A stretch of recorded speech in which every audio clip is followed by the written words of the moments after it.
my name is Kendra, and today I'll be talking to you about how I've been studying voice user interface, and especially with the Caltrain ticket system. So here right now is the audio and tactile use of the ticket system, and it's at full speed, and now this is 2 times speed.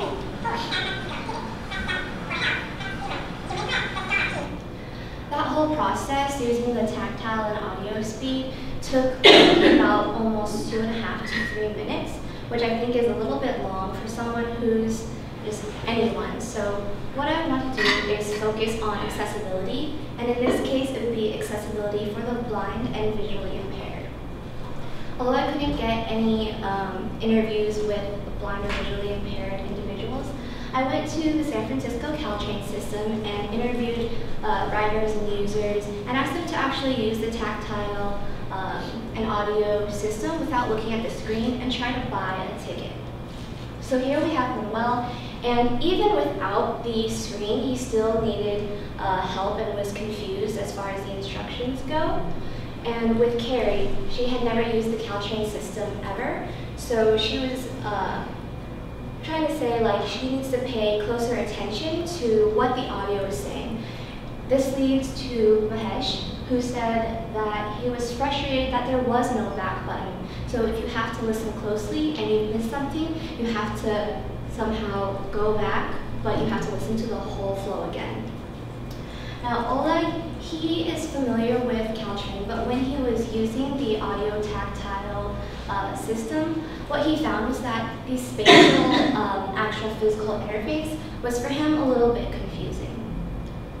So aside from interviewing users at Caltrain, I also interviewed Diego, who works at Caltrain. He told me that, you know what, we don't actually help users buy their tickets. They have to go to a help desk or something of the like. Remote interviews that I did were with James Salas from the New Mexico Commission for the Blind, and he said, you know what, more than just screens and sound, you need to also think about ambient noise and the environment around you. On Reddit, I talked to someone who said, you know, technology and the whole community is not always connected, meaning that sometimes like the elderly or just someone who isn't familiar with new technology may have trouble. So as far as what I learned from all of these interviews is that instructions can be long, they can be unclear, and with that, when you're using the audio system, you really have to pay attention. You really need to make sure that you know what's going on, which leads to the need for a cancel or back feature. So this made me want to improve the system that we have now and not necessarily recreate it.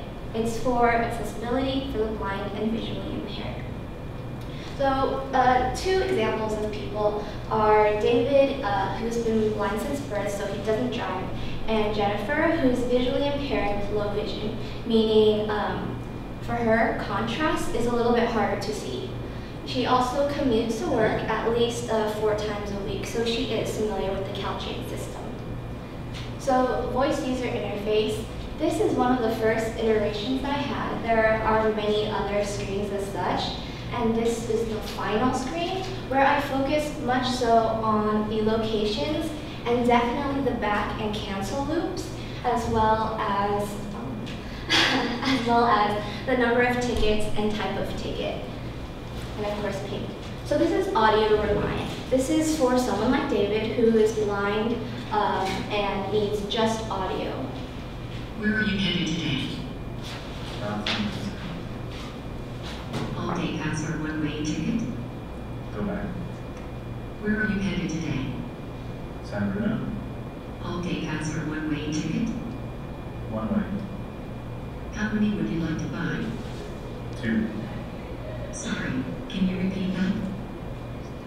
2. 2 tickets cost $5. Pay with cash or credit card in the slot at the right. Your ticket's in the compartment just below.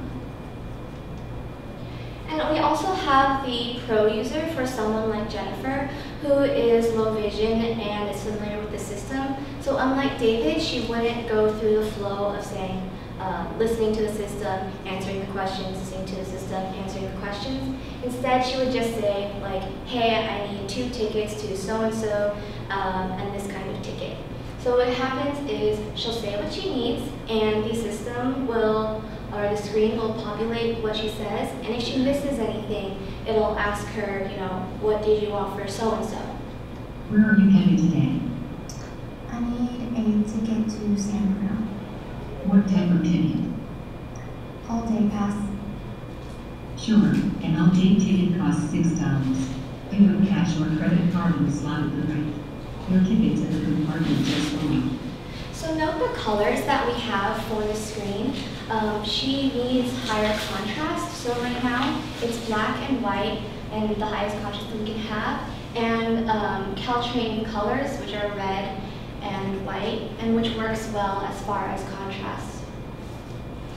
So their shortcomings and takeaways that I found throughout this experience is that, you know, we still have work to do. We need to make sure that the system is responsive, knows that we're talking to it, and knows what we want from it. And that's what intent over language is. For example, the cancel and go back feature. If I say go back, does the system know that I want to go back to the next step instead of me saying cancel, which is what the system was looking for exactly. There's also the tone, and that would be like how I pronounce things, if my voice is high or low, and pronunciation is actually a big deal as far as the system recognizing, like, hey, I get what you're saying, and let me do that for you. An environment, your environment is going to always be different as far as VUI, so that needs to be taken into account. Is it too loud for the person or the system to understand me, or is it just right? So as designers, what we need to do is really think about not the general public, but also those who are possibly visually impaired or impaired in some other way, and it can't be an afterthought. It needs to be at the same time, always in design. It needs to be universal. So we're headed there, but we already need to be there. Thank you so much.